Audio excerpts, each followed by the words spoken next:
Do you recognize any of these killers? Today's Top 10 countdown is Criminal Assassins. Let's get started. Coming in at number 10. Who was Giuseppe Zangara? Giuseppe Zangara was a man who tried to shoot the President of the United States, Franklin Delano Roosevelt, but missed and ended up killing the mayor of Chicago. He was a small man with a big grudge and a short temper. Here are 10 interesting facts about Giuseppe Zangara. Number 1. He was born in Italy in 1900 and immigrated to the United States in 1923. Number 2. He worked as a bricklayer and then as a plasterer in Florida. Number 3. He suffered from chronic stomach pains and believed that the government was responsible for his illness. Number 4. He was an anarchist and hated politicians, especially those in power. He tried to kill Roosevelt because he believed the president was responsible for the Great Depression. Number 6. He had a thick Italian accent and spoke very little English. Number 7. He was arrested immediately after the shooting and was later sentenced to death. Number 8. He claimed that he did not intend to kill anyone and that he was only trying to make a statement. Number 9. He was executed in Florida's electric chair on March 20th, 1933. And number 10. His last words were, "Viva Italia! Goodbye to all poor peoples everywhere. Push the button." In conclusion, Giuseppe Zangara was a man who acted out of desperation and anger with fatal consequences. His attempt on President Roosevelt's life may have failed, but his actions demonstrated the dangers of radicalism and extremism. Anything else you know about Giuseppe Zangara? Leave a comment below. Coming in at number 9. Who is Khalid Islambouli? Khalid Islambouli was a former Egyptian army officer who orchestrated one of the most notorious political assassinations in history. On October 6, 1981, he and his co-conspirators killed Egyptian President Anwar Sadat during a military parade in Cairo. Here are 10 more interesting facts about Khalid Islambouli. Khalid was born on July 16, 1956, in Mansoura, Egypt. He came from a well-educated family and received a degree in engineering from Cairo University. Islambouli joined the Egyptian army in 1974 and later became a member of the elite unit responsible for presidential security. He became radicalized after the 1979 Camp David Accords, which he saw as a betrayal of the Palestinian cause. Islambouli joined the underground Islamic group Jamaat al-Islamiyah, which sought to overthrow the secular government of Egypt. He became the mastermind of the plot to assassinate President Anwar Sadat, whom he viewed as a traitor to Islam and a puppet of the United States. On the day of the attack, Islambouli and his accomplices disguised themselves as soldiers and infiltrated the parade ground. Then they opened fire with automatic weapons and threw grenades, killing Sadat and 10 others. Islambouli was captured and subsequently executed by firing squad on April 15, 1982, along with 4 other conspirators. His brother Aboud Islambouli was also involved in the plot and received a life sentence. Islambouli's actions were condemned by many in the Islamic world, including the Grand Mufti of Saudi Arabia, who called him a criminal and a murderer. Despite his heinous act, Khalid Islambouli remains a complex figure whose story raises important questions about the role of religion in politics and the use of violence to achieve political ends. His actions may have caused the course of Egyptian history to change, but they also sparked a wave of Islamic terrorism that continues to this day. What did I miss about Khalid? Leave a comment below, and go ahead and comment about my poor pronunciation of Islamic names. Coming in at number 8.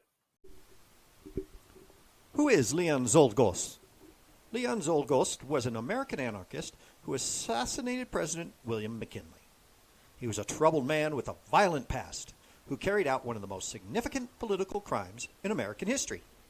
Here's 10 more interesting facts about Leon. Leon Czolgosz was born in Michigan in 1873 to Polish immigrants. He dropped out of school after the 8th grade and worked in a factory. Czolgosz became interested in anarchism after attending a lecture by Emma Goldman in Cleveland in 1898. He was arrested several times for his involvement in anarchist activities, including carrying a concealed weapon. Czolgosz made several attempts to meet with Goldman, but was turned away each time. He became obsessed with the idea of killing a president, writing in his diary that, "I must kill the president, as I would the devil." On September 6, 1901, Czolgosz shot President McKinley twice while the president was greeting people at the Pan American Exposition in Buffalo, New York. After his arrest, Czolgosz refused to speak to anyone except his jailers and his lawyer. He was convicted of murder and sentenced to death by electrocution. Czolgosz was executed on October 29, 1901, at Auburn Prison in New York. Leon Czolgosz was a troubled man who was driven to commit a heinous act in the name of anarchism. His actions had a profound impact on American history and continue to be studied and analyzed by criminologists and historians today. Hey, what did I miss about Leon? Leave a comment below. Coming in at number 7. Who was Nathuram Godse? Nathuram Godse was an Indian political extremist who assassinated Mahatma Gandhi in 1948. He believed that Gandhi's nonviolent approach to India's independence was detrimental to the country's future. Here are 10 more interesting facts about Nathuram Godse. Nathuram Godse was born on May 19, 1910, in Baramati, India. He was a member of the extremist Hindu national group, the Rashtriya Swayamsevak Sangh. Godse was expelled from high school for participating in an anti-British protest. He was involved in several violent incidents, including throwing stones at British officials and attacking a group of Muslim traders. Godse was inspired by the works of the nationalist leader Vinayak Damodar Savarkar and believed in the creation of a Hindu Rashtra, which is a nation. He was critical of Gandhi's policies, including his stance on the partition of India and the repayment of reparations to Pakistan. In 1946, Godse and his brother founded a newspaper called Hindu Rashtra, which advocated for the establishment of a Hindu state in India. Godse planned the assassination of Gandhi with the help of several accomplices, including his brother Gopal Godse. On January 30th, 1948, Godse shot Gandhi 3 times while he was on his way to a prayer meeting. After his arrest, Godse refused to plead for mercy and was sentenced to death by hanging. Nathuram Godse's actions shocked the world and left a lasting impact on Indian history. His extreme political views and violent actions continue to be condemned by many, while others consider him a hero. Regardless of one's opinion, there is no denying that Godse's assassination of Mahatma Gandhi was a pivotal moment in India's struggle for independence and its ongoing efforts to promote nonviolence and tolerance. What did I forget about Nathuram Godse? And how bad was my Indian pronunciation? Leave a comment below. Coming in at number 6. Who is Yigal Amir? Yigal Amir is an Israeli assassin who gained notoriety for assassinating Israeli Prime Minister Yitzhak Rabin in 1995, an act that shocked the world. While some viewed him as a martyr for his political beliefs, others condemned his actions as senseless violence. Here's a list of 10 other interesting facts about Yigal. He was born on May 23, 1970, in Herzliya, Israel. Yigal grew up in a religious, right-wing family. Yigal Amir studied law and became an expert in Jewish law. He became politically active in the 1990s, joining far-right Jewish groups that opposed the Oslo Accords. Yigal was convinced that Rabin's peace agreement and Palestine would bring disaster to Israel. He joined a fringe organization called Yigal, which advocated for the use of violence to stop the peace process.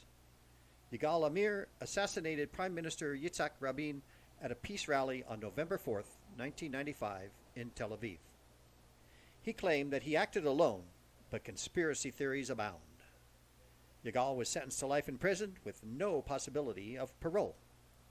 He is still considered a controversial figure in Israel, with some people viewing him as a hero and others as a traitor. Yigal Amir's life and actions remain a topic of debate and controversy in Israel and around the world. His assassination of Prime Minister Rabin changed the course of Israel history and had far-reaching consequences. Whether viewed as a hero or a villain, his story is a reminder of the power of ideology and the dangers of extremism. What else do you know about Yigal Amir? And how bad did I butcher my Hebrew? Leave a comment below. Coming in at number 5, who is Jack Ruby? Jack Ruby was a nightclub owner who became infamous for killing Harvey Oswald, the man accused of assassinating President John F. Kennedy. Ruby's motives for the shooting remain unclear to this day, and his life is shrouded in mystery and speculation. Here's a list of 10 interesting facts about Jack Ruby. Ruby was born Jacob Leon Rubenstein in Chicago in 1911 to Polish immigrant parents. He changed his name to Jack Ruby in the 1930s, possibly to avoid anti-Semitic discrimination. Ruby had a long history of involvement in organized crime, including bootlegging and gambling. He ran several nightclubs in Dallas, including the Carousel Club, which featured burlesque shows and was known to be a hangout for local mobsters. Ruby was present at Dealey Plaza on the day of Kennedy's assassination, but his exact movements before and after the shooting are unclear.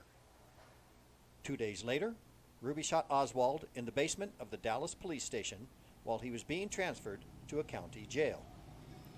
Ruby claimed that he acted alone and that he was motivated by a desire to spare Jackie Kennedy the pain of a trial, but many people believe he was part of a larger conspiracy.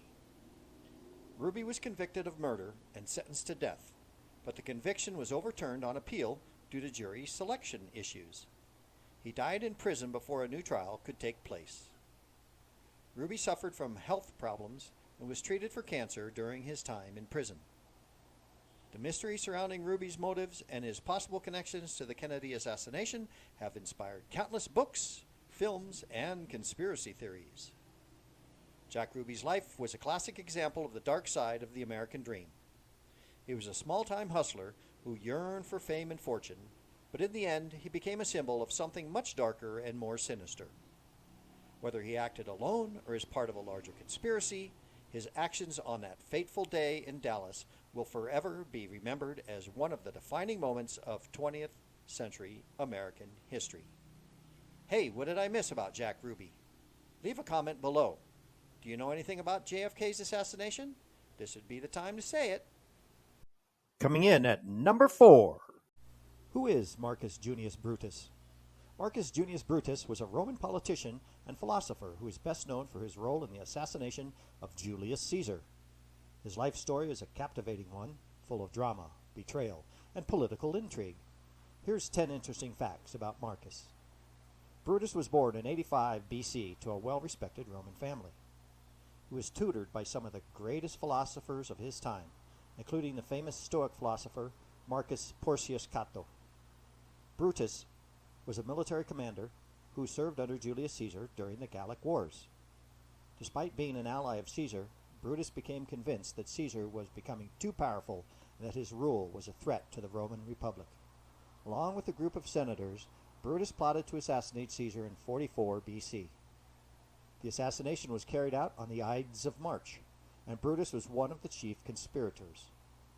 Following the assassination, Brutus and his fellow conspirators fled the city, but they were eventually defeated in a series of battles by Mark Antony and Octavian, who was Caesar's adopted son and heir. Brutus and his co-conspirators, Cassius, committed suicide rather than being captured by the forces of Antony and Octavian. Despite his role in the assassination, Brutus was widely regarded as an honorable man, and his actions were seen by many as a noble attempt to preserve the Roman Republic.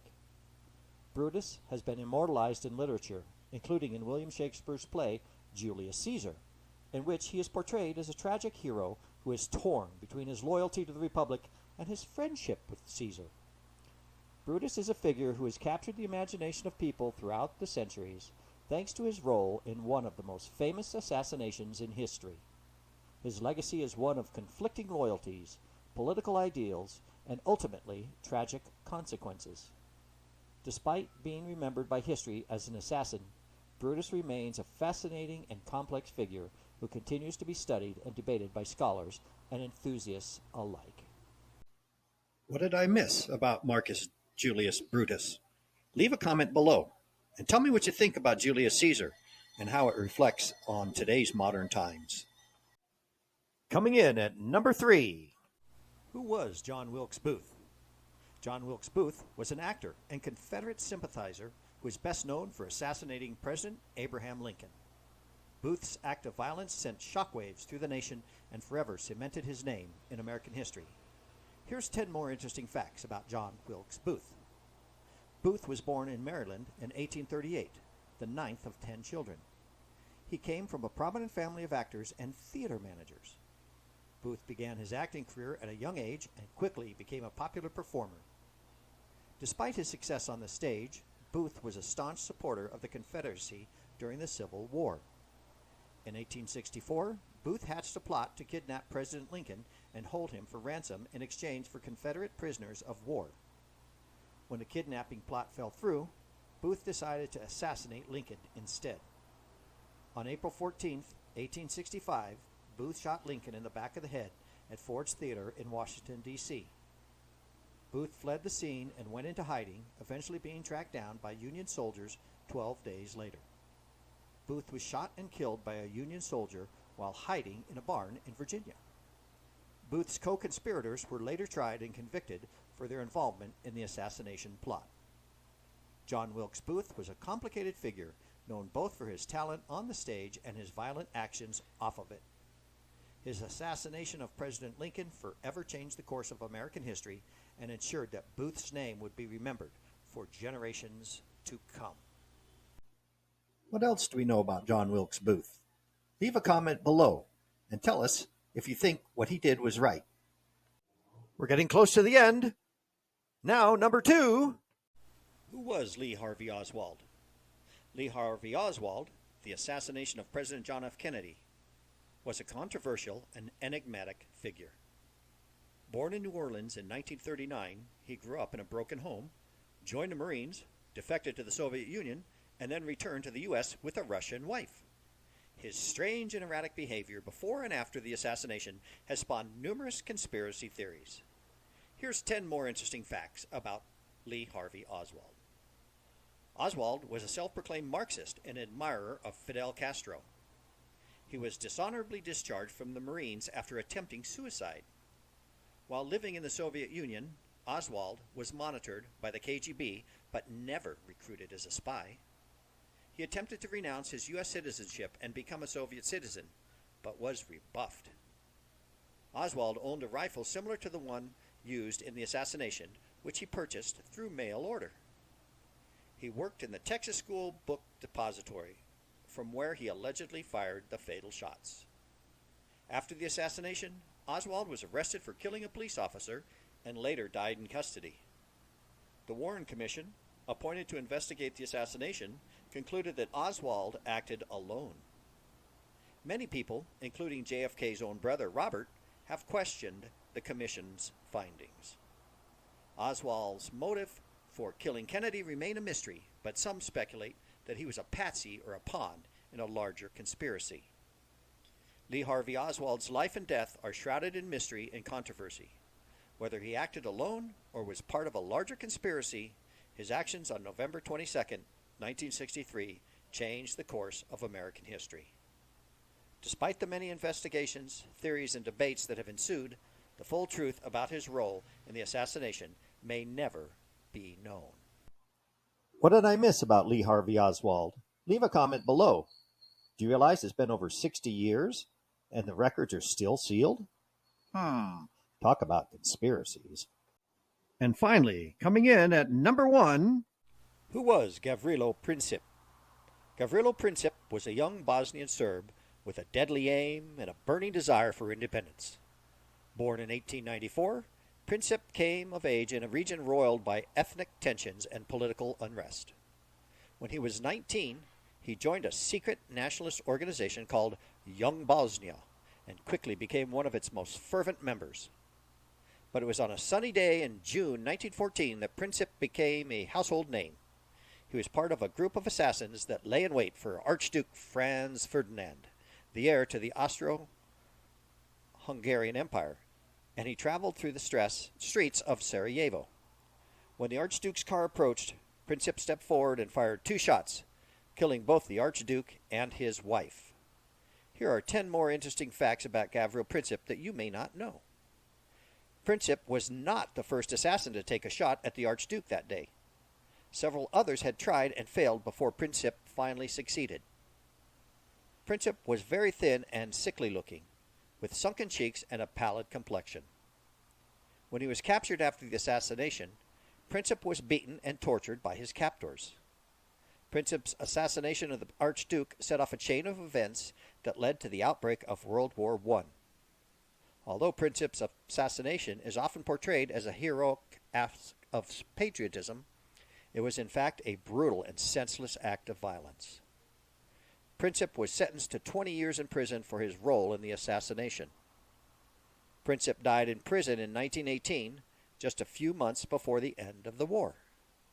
Some Bosnian Serbs still regard Princip as a hero and a martyr for their cause. The gun that Princip used to assassinate the Archduke is now on display in a museum in Vienna. Princip's assassination was not the first attempt on the Archduke's life. Another attempt had been made earlier that day with a bomb. Despite his youth and his sickly appearance, Gavrilo Princip was a man of conviction and courage. His assassination of Archduke Franz Ferdinand set off a chain of events that changed the course of world history. Though he died young and in prison, he left behind a legacy that still resonates today. What did I miss about Gavrilo Princip? Leave a comment below. Were his actions really the start of World War I? That concludes our top 10 countdown for this week. As always, if you like this video, give us a thumbs up and consider subscribing to the channel because every Tuesday we release a new top 10 famous folks countdown. Thanks and have a great day.